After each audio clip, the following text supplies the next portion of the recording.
have read every Ali Hazelwood book, and as I was reading every Ali Hazelwood book, and sometimes having an excellent time, and sometimes having a she likes to bang and bangs a lot risotto. What kind of foreplay is that? Scary werewolf, giant werewolf man, having a PB&J. What's the girl's name? I think they grounded on each other. The unicorn knee socks. What happened between you and rodents? He wants to be outside her apartment jacking off. This is what healing looks like. You know, they kind of reminded me of something. They kind of reminded me of Mr. Worldwide. We're at the Hotel Motel Holiday Inn. Because just like every Pitbull song sort of carries a little bit of the last within it. Every Ali Hazelwood book is a Pitbull song, and today I intend to rank how much I would dance to Pitbull songs, but they're Ali Hazelwood books. I think this work needed to be done. This ranking system makes perfect sense, and you just have to follow along, because once I start going, you will fully understand what I'm doing. And we're starting at the bottom. Not in Love, I still have nightmares about. Not in Love is the Pitbull song Girls, and I can't actually play you the Pitbull songs, which is maybe going to make this slightly more confusing. I'm no longer capable of dancing because I'm dead. This song killed me. This book killed me. Is it broccoli, baby? No. I can't dance, and I'm not sorry about it. I actually had to take a break after reading this one. No, it's a hockey figure skater romance. I'm broke.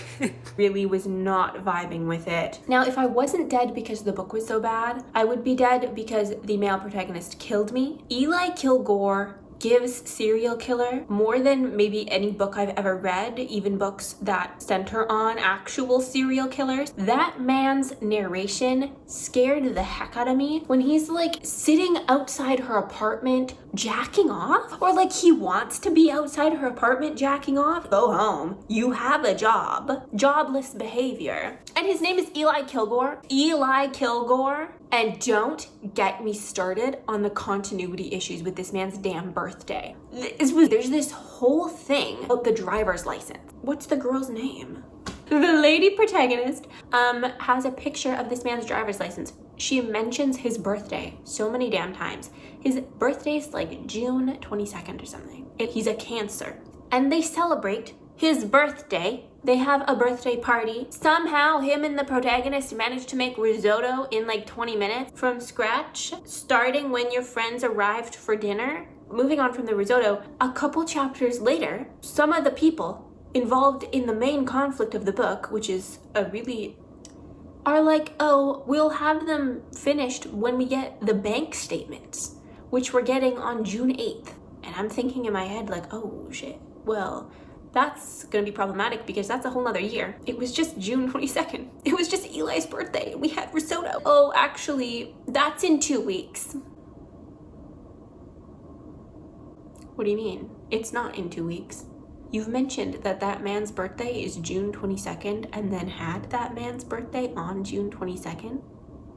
I don't know if Dr. Hazelwood, sorry Ali, doesn't have an editor, or if no one proofread this for like continuity errors. Who didn't catch that? It's driving me nuts. And yeah, the external conflict I thought was dumb.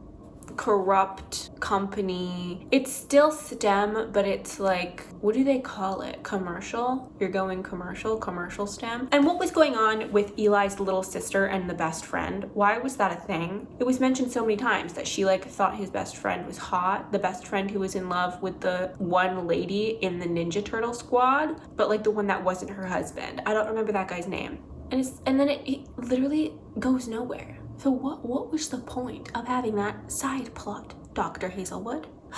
Why did the female main character, I cannot remember her name, I want to say it was Ruby. If I had to rank the female protagonists, she'd be at the bottom of the pyramid. She was like a wassa cracker. Give us nothing, girl. Bland and dry, wassa light rye. Why did she not like the dog? The dog kind of scared me, I'm gonna be honest, but I have a fear of large dogs. I wouldn't despise the dog in the way, I know she grows to like the dog, okay? I know she character growths to the dog. I think I just wanted it to mean something and then it didn't. And then this book turned into Icebreakers, and I'm still traumatized from when I read Icebreakers. Is it plural?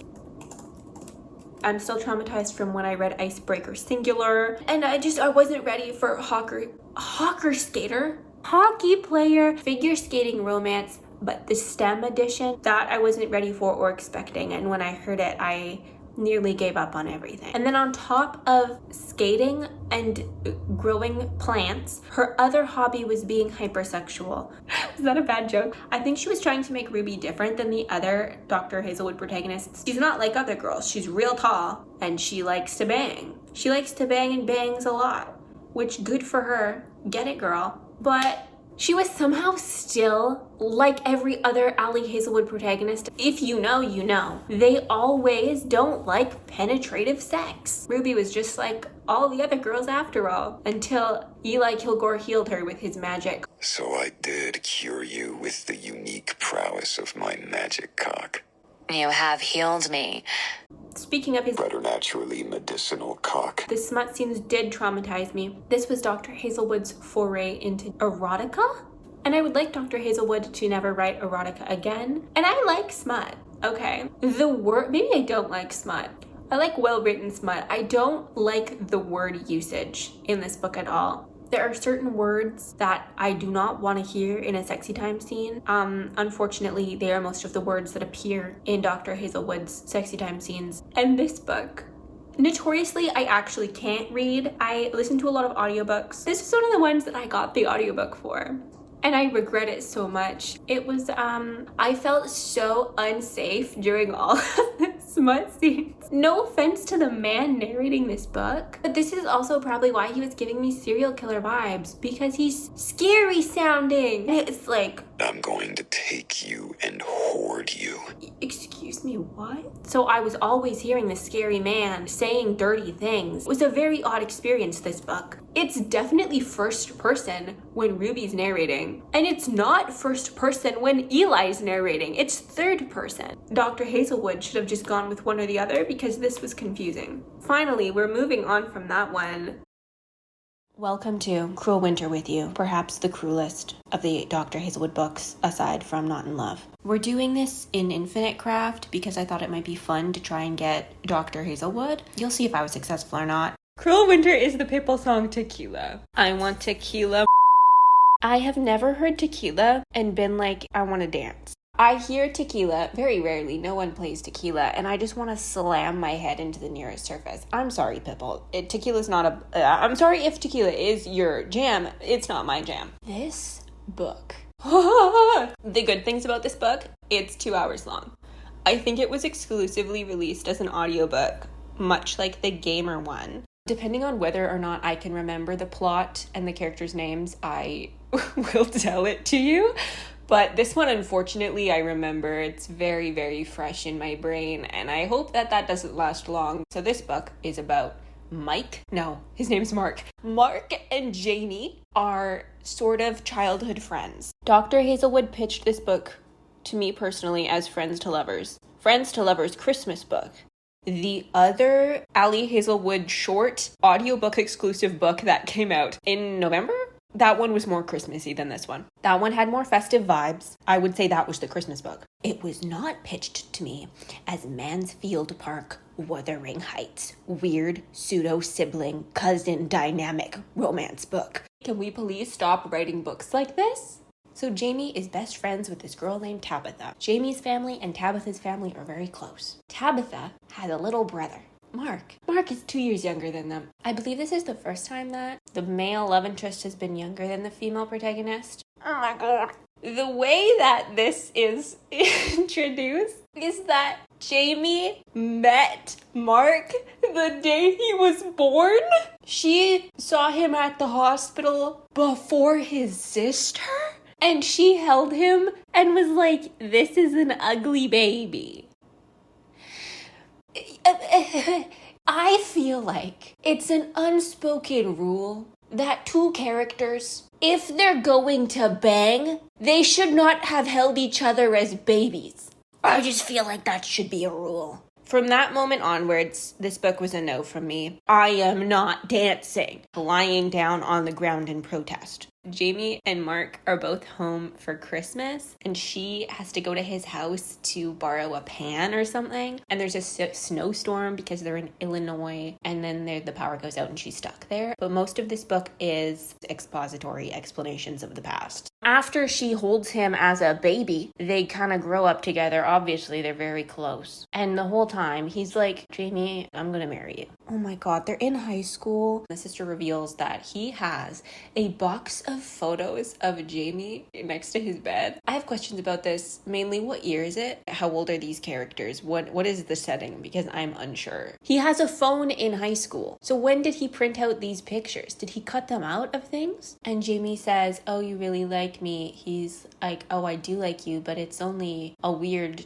childhood infatuation and I'll get over it. Then he takes a picture of her. He whips out his phone. She's in her prom dress and then she leaves. Okay, Mark becomes super hot and rich. Jamie is blonde. I think she might be our first blonde. I was excited by that. Jamie is a pediatrician, I think, but she's having emotions about being a pediatrician. How dare she? And she's struggling with the kind of people-pleasing, self-worth, academic validation things. A couple months before the current moment, Christmas, it's her birthday, and he confesses his love to her. He kisses her, and I didn't like that. I was in love with you when I was 15 and still am, is weird, and I don't like it. I think this man needs help. I can provide for you was a big thing for him. Jamie says something like he has an idealized concept of her and he just has to get over it, and he has this childhood infatuation, kind of what he said when he was 16. She just repeats back to him.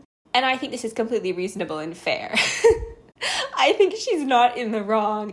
He, of course, is sad about this. He gets upset. She also says, Mark, I'm basically your older sister. He responds with, there's nothing brotherly about how I feel about you. I wanted to marry you when I was 6 and do unspeakable things to you when I was 18.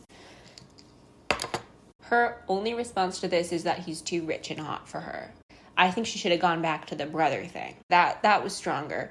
Cut back to Christmas time. They're in the house in the dark. He is going on about how he knows that she does love him and she's just scared. She says that she left him a voicemail apologizing and he's the one who didn't get back to her. He plays the voicemail in front of her. If someone played a voicemail that I left them while I was sitting in front of them, I would leave. Obviously, in the voicemail, she's apologizing and confessing her love, and he kisses her, and then they bang in his childhood bedroom. I think I should just let my notes speak for themselves. I can't speak about this ever again. I need to take my brain out and put it in tequila. Help, help, help. This book should have ended at romantically. I don't want anything to do with you. Not now, and not ever. I want this to be over. Please, no. No. No tongue in her mouth. I don't want to hear them bang. Mom, come pick me up. I'm scared. I'm not dancing. Help, help, help. I spent $1.70 on this. No. No. Ew!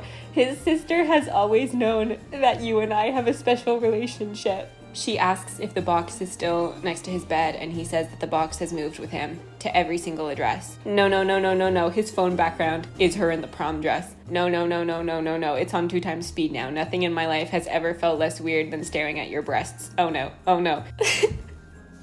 Pretty unspeakable things have happened in here, and most of them had something to do with you. Blah. Help me. No condoms. Who's surprised? I have 2 minutes left and I'm nauseous. Didn't you say that 10 inches wasn't too much? Everyone who makes fun of the love hypothesis would be killed by this book. I'm so full of Mark. There's no room for any other feelings. Merry Christmas. This book ends. This book has little to do with Christmas, the magic of Christmas, the meaning of Christmas. This book has little to do with holiday joy. This book is not very holly jolly. This book is about yearning for your pseudo-sibling, and it ends with Merry Christmas. It ends with them banging, and then he says, Merry Christmas. Below Zero. Yes, I read the novellas too. And Below Zero is Where the Country Girl's At. I can't dance to Where the Country Girl's At. Because why does that song exist? Why does this book exist? Did the world need Where the Country Girl's At? Where the Country Girl's At? I can't remember what happens in Below Zero. I know it's cold. It might be below zero. The male lead was insufferable. He's not the worst. I think Eli's the worst. Staring at her dark balcony windows and ordering himself to not masturbate furiously. But this guy was pretty bad. I think they grounded on each other. I don't have anything else to say about it. This one was, I can't dance because I don't remember what happened. Next we have Love on the Brain. Love on the Brain is Powerful Woman featuring Dolly Parton. I thought I'd dance to this one. When I heard Pitbull featuring Dolly Parton, Powerful Woman, I even got on the dance floor to dance. And then I heard it and I just sat right back down and thought fondly of 9 to 5. I was like, this isn't what I wanted. Love on the Brain takes you so many places that a book by Dr. Hazelwood should never take you. This book is so fucking dumb. And the thing that's so painful about this is that this book could have been great. Who doesn't love love and space? They're doing NASA things. They're building space helmets. And then it gets so weird in the third act. If I told you how this book starts and then I told you how this book ends, I don't think you'd believe me. And I kind of wanna, but like I don't want to spoil it for you, because if you have not had the pleasure of the pain that is reading Love on the Brain, you have to go read it. The female character, B. Königswasser. I know her name. Instantly, this is getting a higher point than Ruby. Is that her name? Her name's Rue. I'm so sorry, but did B. Königswasser jump out of 2014's Tumblr? She's got the dyed hair.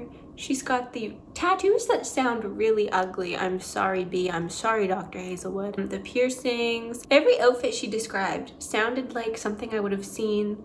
You know what? It sounded like stuff I was wearing in 2014. I did own a pair of Galaxy leggings and have pink hair. B was probably one of my least favorite Ali Hazelwood protagonists that I can remember the name of. She was a little bit dumber than...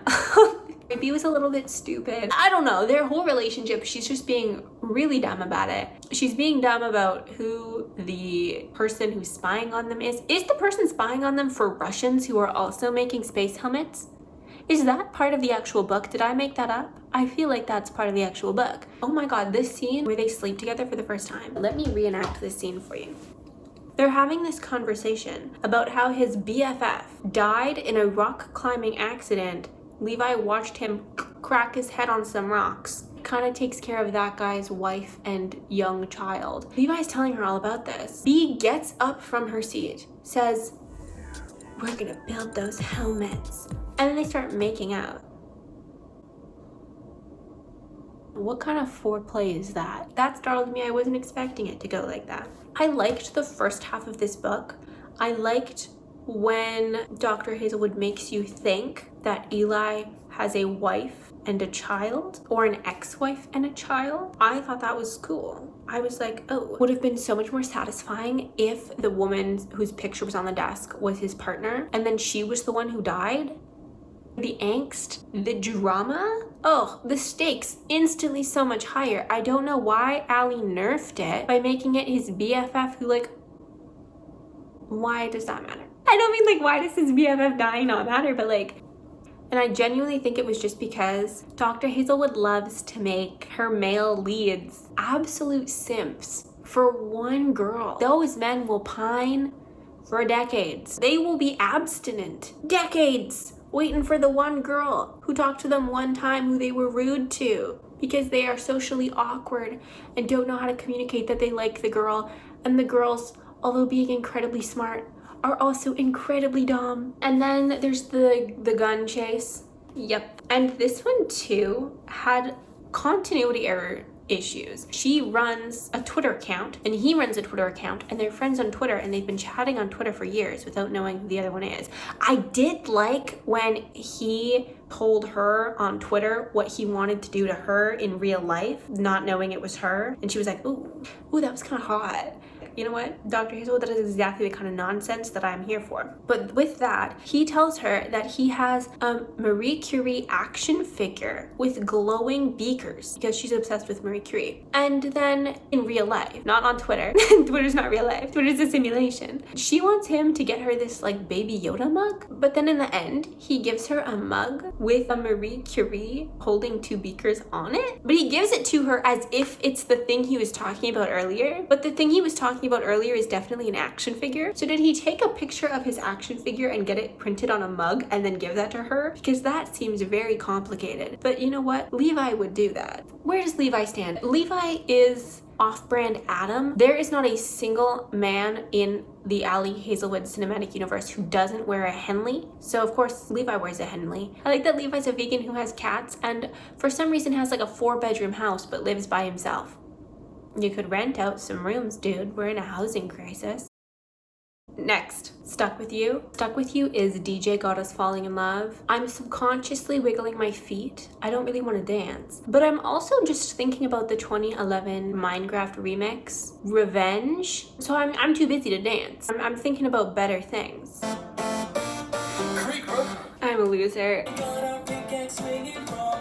Stuck With You is another one of the novellas, and it didn't evoke any strong feelings in me either way, like or dislike. Points for the cat. I guess I liked the cat. I liked the female lead's Bob. She slayed that one on the cover. The man was large and blonde. I remember the events of this one, so that's why it's higher than the other novella. Also, I thought the characters were less insufferable than Below Zero. In Stuck On You, our leading lady, stuck on you, stuck with you. I don't know her name. I'm not going to check their names. That's just part of the process. Ends up stuck in an elevator with this guy who she slept with but now hates. And I liked this in theory. It just was a little off. I was thinking about other stories I've read where the two characters are trapped together and have to come to terms with their relationship and how much more I liked it in those cases. And then the reason that she's mad at the man makes complete and perfect sense. And also this is a very insta-love situation. I like it to be built up a little bit more, a lot more in this case. Two Can Play is Dr. Hazelwood's gamer spicy romance. So like all good gamers, we're going to do this in The Sims. We are definitely not doing it in The Sims due to some continuity issues that have arisen. Mainly my hair is significantly longer. It has been several months, but I did not know that Two Can Play and the Christmas one were coming out until it was too late. This is actually thematic and was fully intentional, and I should have made Pitbull in The Sims, Frank. Two Can Play is the Pitbull song, Hotel Room Service. Whenever I hear Hotel Room Service, I get really excited to dance and I'm like rushing out. Me and the squad, you know, like we're dancing. A lot of arm movements. And then it sort of sets in a rhythm of 3 minutes and 57 seconds of we're at the hotel, motel, Holiday Inn, and you're like, okay, Pitbull, do we have anything else to say? That's it? We're just at the hotel, motel, Holiday Inn. If you've got someone you want to take to the hotel room tonight, make some noise. That's the song. I'm good to dance to it for a little bit, and then I'm going to get tired and I'm going to go sit down. And that is Two Can Play. This is a very short book, 4 hours to read. Viola is our leading lady. For some reason, the narrator of this audiobook pronounces it like Lila? Viola? And I was so confused about what her name was until I read the description of the book and I was like, oh, it's Viola.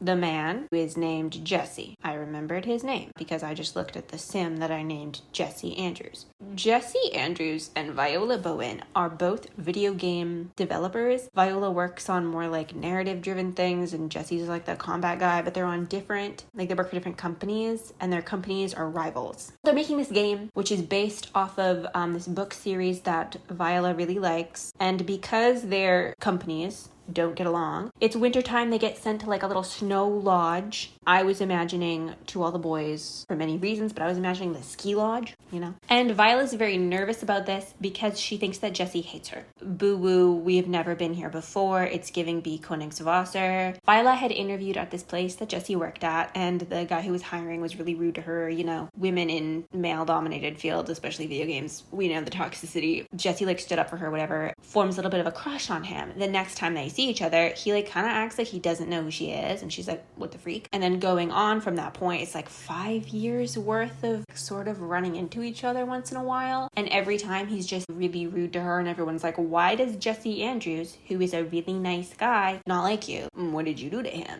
At the lodge, they're sort of forced into a lot of close proximity situations. They're neighbors. He drunkenly confesses to her that he is in love with her. And I wrote this in all caps in my notes app. I enjoyed that. I actually wrote, "You are the most beautiful thing I've ever seen. I'm at the Hotel Motel Holiday Inn. I haven't thought of anything but you since the first time I saw you. Then falling asleep is giving card and kiss me until I'm sick of it."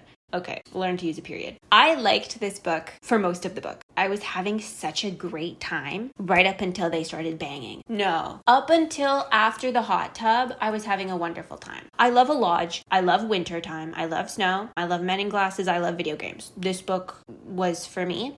I really enjoyed how their relationship was progressing. I'm a sucker for any sort of drunk accidental confession. She hears this drunk confession. She goes to him the next day and is like, "What the freak do you mean that you like me? You don't, like, you hate me." He's like, "No. The first time we met, you rejected me, and so I've been giving you space." And then he explains why he thinks that she rejected him. That whole thing was like, I don't know about that. That was kind of odd. If this was a full-length book, I think we could have workshopped that. All of the tension, all of their sort of banter, everything leading up to that was really nice. But this book just ends so abruptly. You don't really get a lot of, obviously, resolution. They bang a bunch. In the grand scheme of Allie Hazelwood Spice, this one was fine. But there was much discussion of size. I loved when Jessie freaking catches her muffin as it falls off her plate like he's Edward motherfucking Cullen.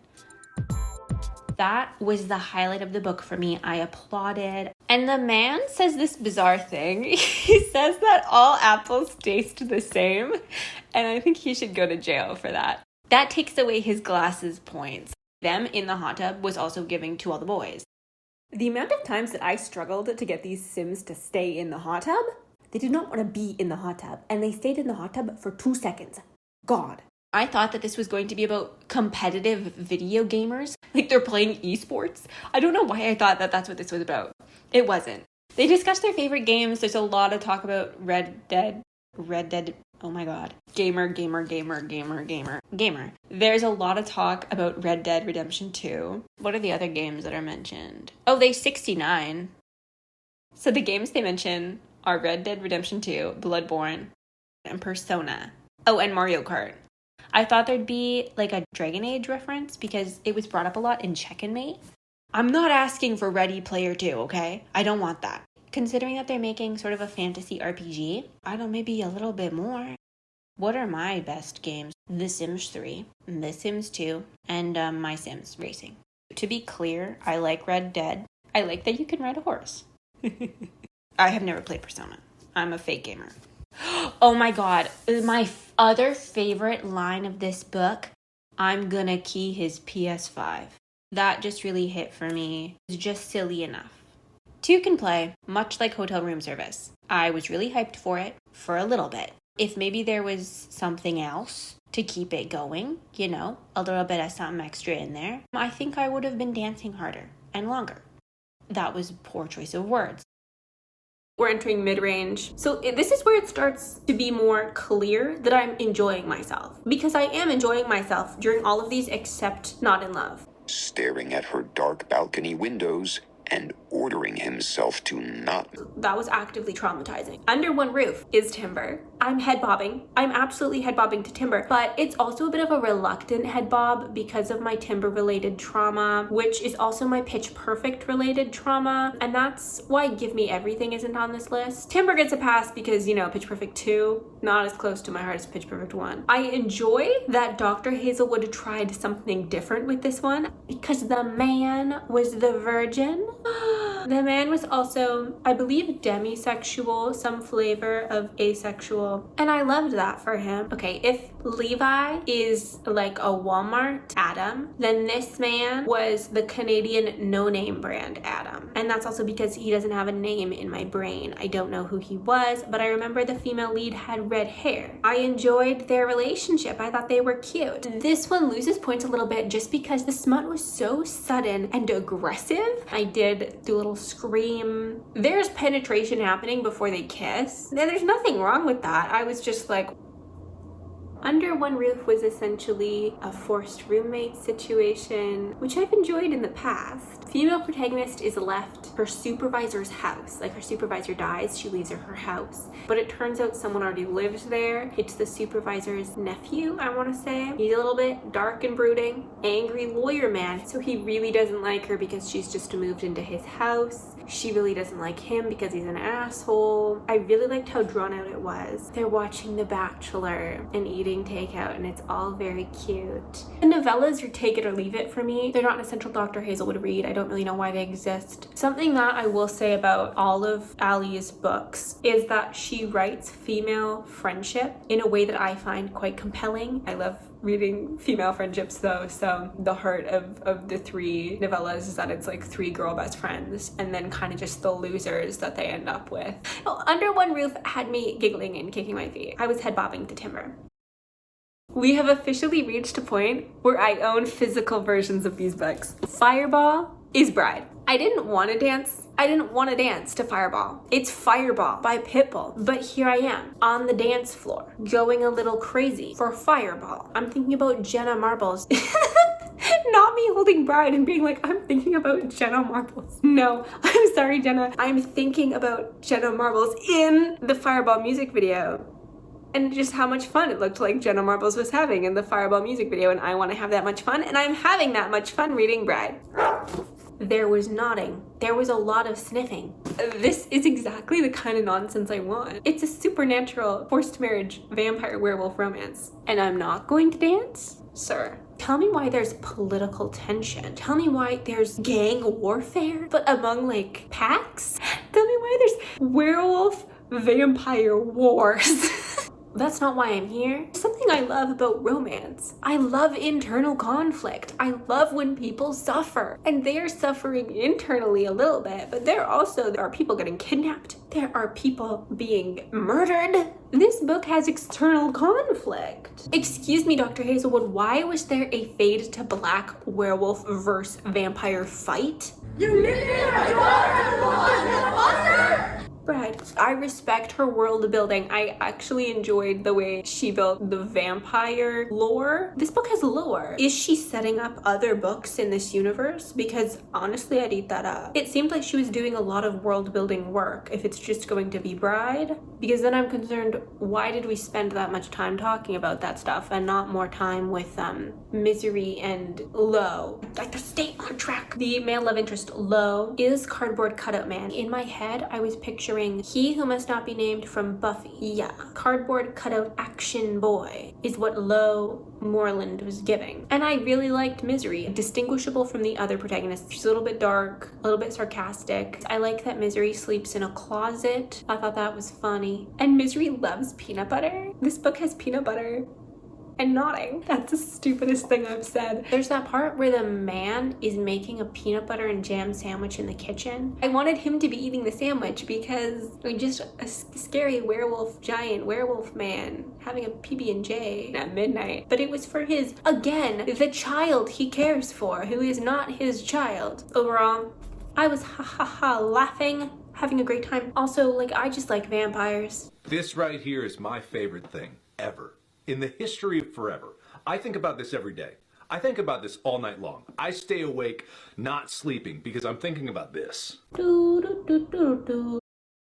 Check in, mate. Feel This Moment. Christina Aguilera. I hear Feel This Moment by Pitbull featuring Christina Aguilera. I am dancing on purpose. We've reached the point I'm not reluctantly dancing. I'm getting up and I'm grooving. I'm dancing. This is all I want in a YA rom-com. I actually buddy read this one. We had so much fun. This was the last one I read. And at this point, I knew Dr. Hazelwood. I felt like I was in Dr. Hazelwood's brain. I felt like Dr. Hazelwood could do nothing that I wasn't going to expect. And that was true. I was able to accurately predict almost everything that happened in this book. And this is really where the Pitbull connection's coming through. Yeah, I knew this boy was going to be virginal. Hate the way I said that. It's an interesting flip but it wasn't the first time she did this. Under One Roof was the origins of the man being a virgin. I'm not complaining because I still had a good time with it. My last book is when I decided to track things, and I wish I did that for all of them because I had so much fun doing it. I love to track things. I love patterns. My system was pink was every time I kicked and or giggled. Yellow was when the book made me laugh. Green was when the man was huge. Blue are examples of the Dr. Hazelwood cinematic universe, if you will.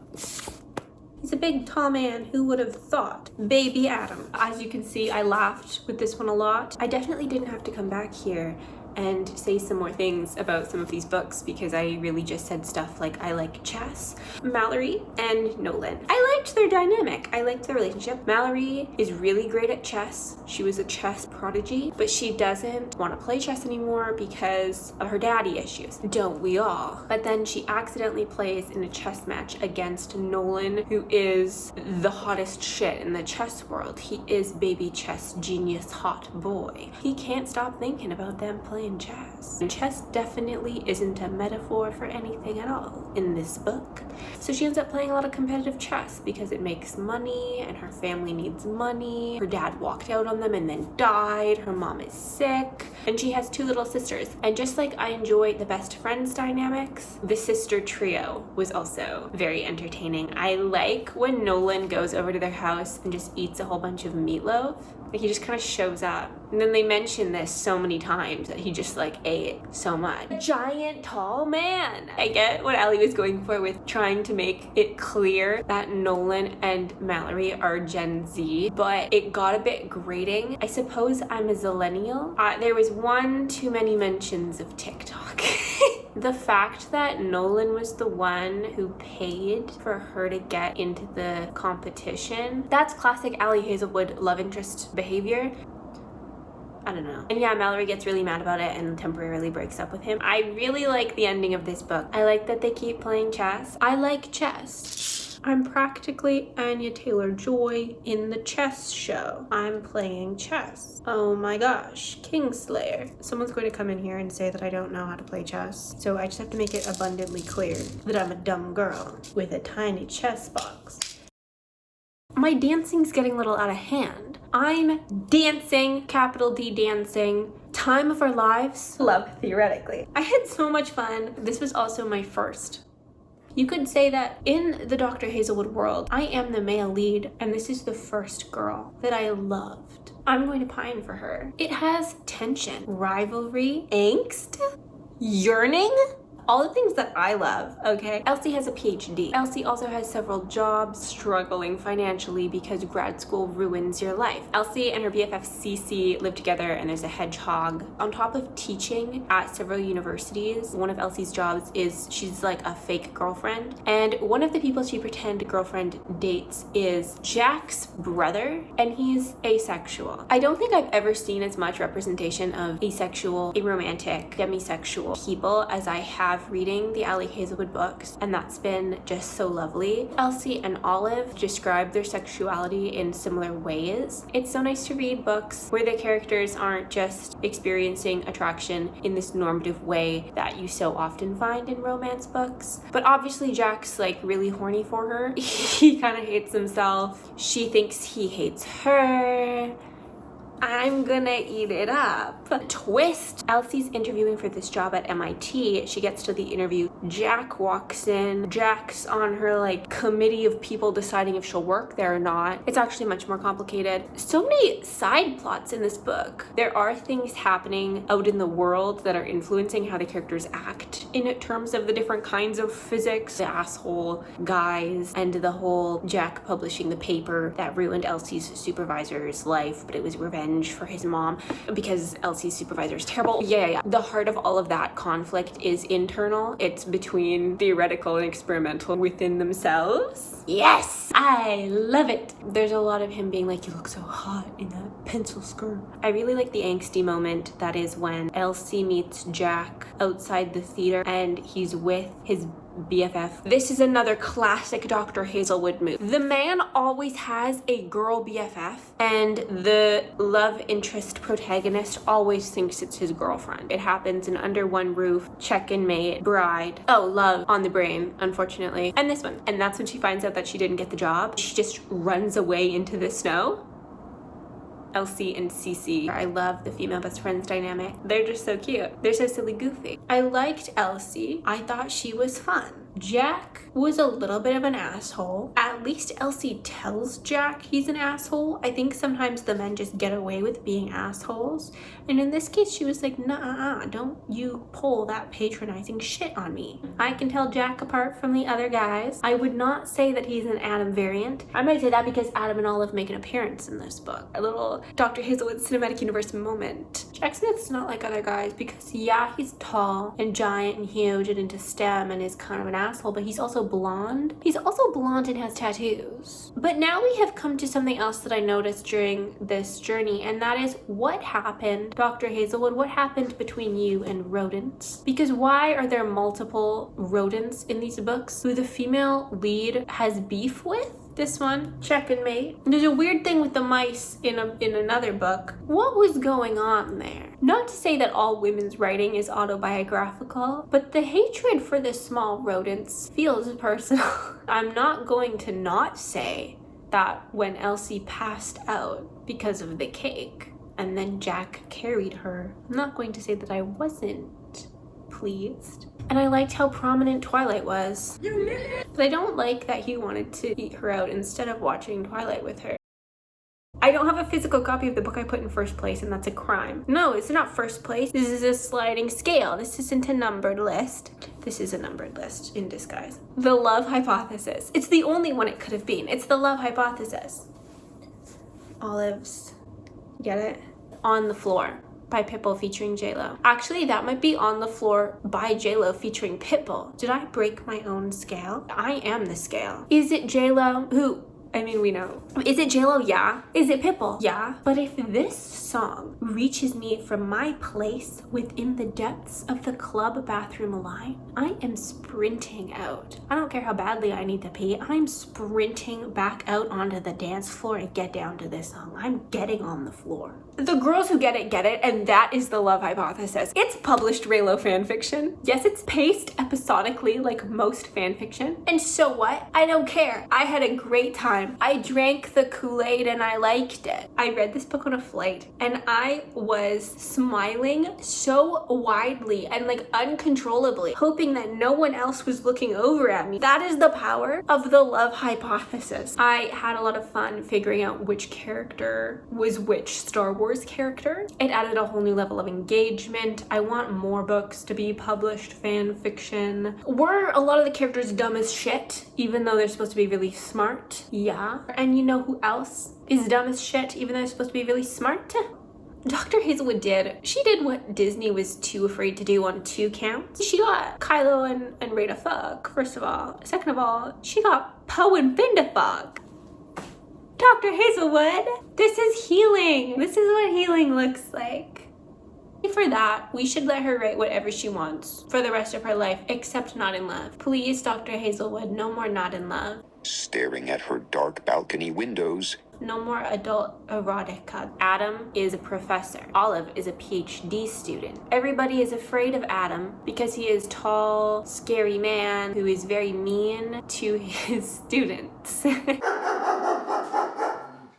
One night, Olive is in a lab, and Olive smooches him. She lied about being on a date because she wants her best friend on to date her ex, Jeremy. After this happens, it sort of spreads around the whole university that PhD student Olive is dating Professor Adam. This is okay and all above board, and he's not going to be on any of her examining committees. Adam and Olive start to fake date. Reasonings for this are as follows. Olive wants On to think she's dating Adam so that On will date Jeremy. Jeremy is kind of a nothing character. I don't know who Jeremy was supposed to be. I thought that Jeremy was supposed to be Hux, and then Evil Villain came in, and I'm like, no, that has to be Hux. Unless Evil Villain Man is Snoke or like Pickle Palpatine. Was Tom supposed to be Pickle Palpatine or Hux?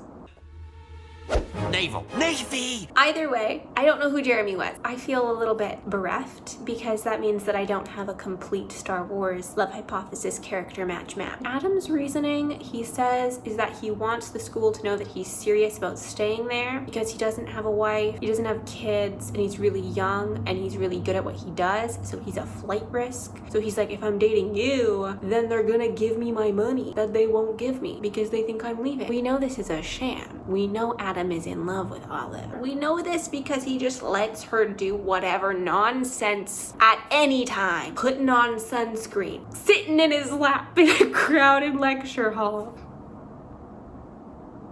And I loved it. Obviously, Adam wins the man competition by being the first, the genesis of all tall, dark, brooding, black-haired, Henley-wearing, slightly mean and snarky, but pining for one woman, Hazelwood love interests to come. He was the granddaddy of all of them. I liked Olive. I thought she was cute and funny. I didn't particularly enjoy her wearing of the unicorn knee socks. I can look past it, but I have to try. I remembered both their names so well. I did such a good job. I like that they're going on dates and drinking silly drinks. I like that it started with a kiss. How did it end up like this? It was only a kiss. I liked the drama. There was external conflict, but also like it was a good amount of external conflict balanced with the internal things that were happening. The villain man was so evil villain, cartoonishly evil. Yes, the Malcolm Olive trio of friends might be my favorite. They were in the wrong for so much of this book, to be clear. I like that and Olive have little friendship nights where they drink beer and eat s'mores. I can remember all the characters. I liked the characters. I felt invested in their relationship. They were just cute. This book is just full of joy. The love hypothesis specifically, but this applies to a couple of the other books and sort of just Dr. Hazelwood's. It seems like her mission to heal all of the people in higher education. It just feels like I'm being hugged.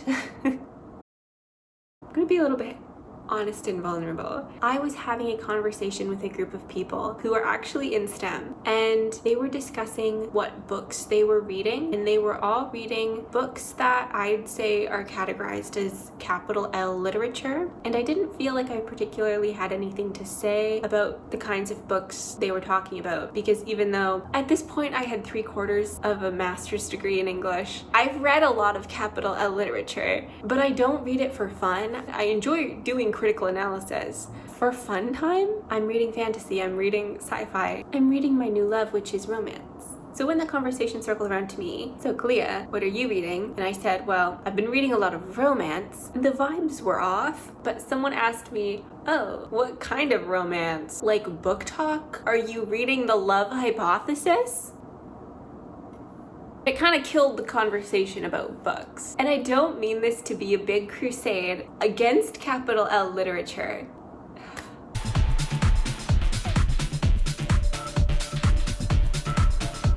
We could do the whole cultural theorist thing. We can do high-low culture debates. But at the end of the day, this isn't that video. This is about Pitbull.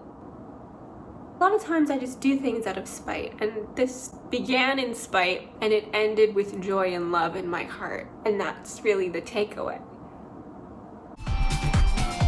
I'm not going to read the swimming one, not when it seems not in love adjacent. I'll probably read it.